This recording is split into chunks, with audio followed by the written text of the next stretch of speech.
یہ ہیں بدلو کی نشریات. ناظرین، میں ہوں امتیاز عالم بیانیے کے ساتھ بدلو کی نشریات میں. آج میرے ساتھ ملک کے مایہ ناز معیشت دان جناب حفیظ پاشا ہیں، معیشت دان، اور میرے ساتھ ڈاکٹر پرویز طاہر ہیں، وہ بھی معیشت دان ہیں. یہ دو بڑے معیشت دان آج ہم نے پکڑے ہیں کہ جو صورتحال ہے پاکستان کی معیشت کی اس وقت، اس میں خبر آئی ہے کہ آئی ایم ایف یعنی انٹرنیشنل مانیٹری فنڈ نے اپنی امداد یا جو پیکج تھا وہ بحال کر دیا ہے اور $50 کروڑ ملیں گے. اس کے ساتھ ہی ہم نے دیکھا حکومت نے اوپر تلے بجلی کی اور قیمتیں بڑھائی ہیں اور دیگر کچھ اقدامات کرنے کے معاہدے کیے ہیں، جس میں ٹیکس ایگزمپشنز کا خاتمہ بھی ہوگا اور کچھ اور فسکل مینجمنٹ کے پوائنٹس بھی ہوں گے، جس میں ہمارا جو بجٹ خسارہ ہے اسے کم کرنے کی حوالے سے بھی اقدامات کیے جائیں گے اور کافی اور اصلاحات پہ اتفاق کیا گیا ہے. تو میں شروع کرتا ہوں جناب پاشا صاحب سے. پاشا صاحب بتائیے کہ کیا واقعی ضروری تھا جب حکومت دعویٰ کر رہی تھی کہ ہمارا کرنٹ اکاؤنٹ ڈیفیسٹ پازیٹو ہو گیا ہے اور یہ کہ ہماری ٹریڈ ڈیفیسٹ بھی کم ہو گیا ہے، ایکسپورٹ بڑھ رہی ہے، لارج اسکیل انڈسٹری چل پڑی ہے اور اب ہم we are out of the woods, ہم بحران سے نکل آئے ہیں، تو اب کیا ضرورت ہے آئی ایم ایف کی؟ جی بسم اللہ الرحمن الرحیم. بات یہ ہے کہ آپ کے پاس جو اس وقت ایکسٹرنل لائبلٹیز ہیں، جس میں خاص طور پہ جو آپ کو قرضوں کی واپسی کرنی ہے، وہ بڑی تیزی سے بڑھتا رہا ہے اور اس سال شاید یہ 12 سے 13 ارب ڈالر تک پہنچ جائے.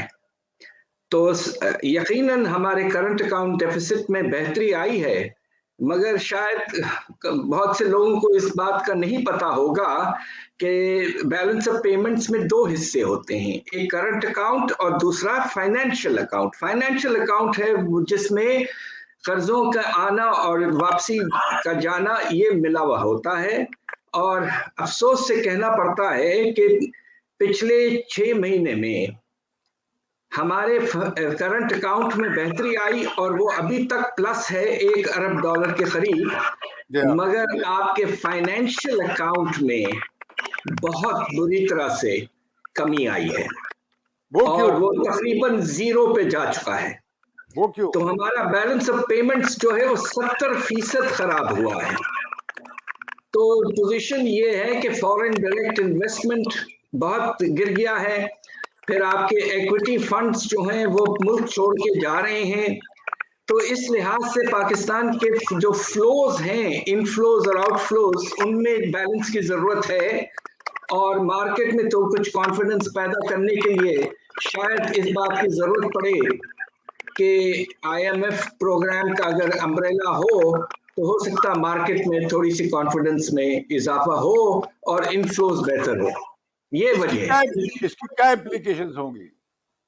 اس کی امپلیکیشنز یہ ہیں کہ آپ کو اپنے جو پھر سے جو آپ کا رجحان گروتھ کی طرف جا چکا تھا، وہ اب آپ اس کو پھر سے واپس بیلنس کرنا پڑے گا، اور جو آپ کے دو خسارے ہیں، ایک بیلنس آف پیمنٹس میں اور دوسرا آپ کے بجٹ میں، اس پر آپ کو پھر سے غور کرنا پڑے گا، تاکہ یہ جو خاص طور پہ اس وقت بجٹ ڈیفیسٹ کافی تیزی سے بڑھ رہا ہے، اس کو کنٹرول کرنا پڑے گا. تو اس لحاظ سے ایک طرح سے جس طرح آئی ایم ایف نے کہا کہ آپ کو بیلنس رکھنا پڑے گا گروتھ میں اور سٹیبلائزیشن میں، یہ بات ہے. اچھا یہ بتائیے کہ یہ جو ڈیٹ مینجمنٹ کا جو ایشو ہے، کیا حکومت کی نظر ہے اس پہ کہ کیسے کیا جائے؟ ڈیٹ اب بہت بڑھ گیا ہے اس حکومت کے دور میں، اور وہ عمران خان کہہ رہے ہیں کہ انہوں نے پچھلے 2.5 سالوں میں $20 ارب واپس کیے ہیں. یہ تو جی پچھلوں کا بالکل کرا دھرا ہے. ٹھیک کہہ رہے ہیں، وہ ٹھیک ہے، مگر سوال یہ پیدا ہوتا ہے کہ آپ کا جو ایکسٹرنل ڈیٹ ہے وہ $115 ارب تک جا چکا ہے. جی. اور جب یہ حکومت آئی تھی تو اس کے بعد تقریباً 40 سے زیادہ ارب ڈالر کا اضافہ ہوا ہے یہ 2.5 سال میں. اس میں یقیناً 20 ارب ڈالر جو ہیں وہ ڈیٹ ری پیمنٹ کا حصہ ہے پرانے لونز کا، مگر نئے لونز جو لیے گئے ہیں وہ بھی تقریباً 20 ارب ڈالر سے زیادہ ہیں. اور اس کی وجہ یہ ہے کہ آپ کا over all balance of payments position میں اتنی بہتری نہیں آئی. تو اب سوال یہ پیدا ہوتا ہے کہ آپ کو 115 ارب ڈالر کے قرضے آپ پر بوجھ ہے اور اس کی ری پیمنٹ کی لائبلٹی کافی بڑھ چکی ہے. جی ڈاکٹر طاہر پرویز کی طرف آتے ہیں. ڈاکٹر صاحب آپ کیا کہیں گے؟ میرا تو یہ ایک سوال ہے حفیظ سے بھی کہ چلے گئے آئی ایم ایف کے پاس، کہ جو مسائل آپ نے بیان کیے کیا وہ 2 سال بعد جب یہ پروگرام ختم ہوگا حل ہو چکے ہوں گے؟ مجھے لگتا ہے ایسا نہیں ہوگا. تو سوچنے کی بات یہ ہے، اور مجھے تو یہ بھی لگتا ہے کہ عمران خان نے پھر سے دھمکی دی ہے کہ اگر ہم آئی ایم ایف کے پاس نہ گئے تو میں خودکشی کر لوں گا.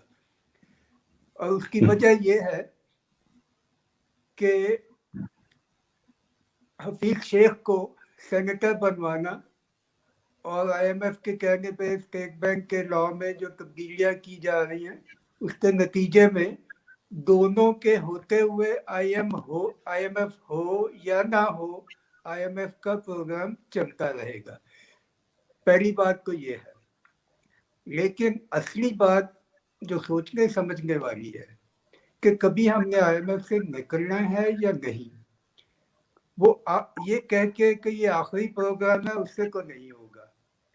آپ ہمت کریں، اس وقت موقع اچھا تھا.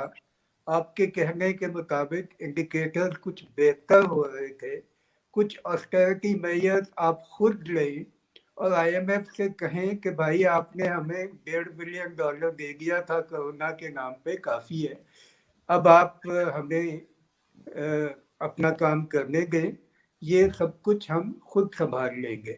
آئی ایم ایف کے کہنے پہ ہی اگر آسٹیرٹی کرنی ہے تو اس کے ساتھ تو آپ کے سارے پروگرام جو آج ہی آپ نے کہا کہ جی یہ کنسٹرکشن میں 1.5 ٹریلین روپے لگیں گے اور اس سے اتنے جابز آئیں گے، وہ سب تو بند ہو جائے گا، کیونکہ اس میں جو آپ نے رعایات دی ہوئی ہیں وہ تو آئی ایم ایف کو قبول نہیں ہوگی. اس کے بعد یہ کہ آپ نے اپنی انڈسٹری کو جتنے بھی انسینٹیو دیے ہیں ان پہ بھی اثر پڑے گا. تو آئی ایم ایف کے پروگرام کے اپنے مطابق گروتھ نے تو 1.5% رہنا ہے، تو چلیے 1.5 کی بجائے 1 رکھ لیں، لیکن اپنا مضبوط قدم معاشی استحکام کی طرف خود تو بڑھائیں. ان کے کہے پہ اور ان کے ساتھ چلنے پہ یہ ہینڈ ہولڈنگ کرنے سے اب ختم ہمارا کرائسس نہیں ہوگا.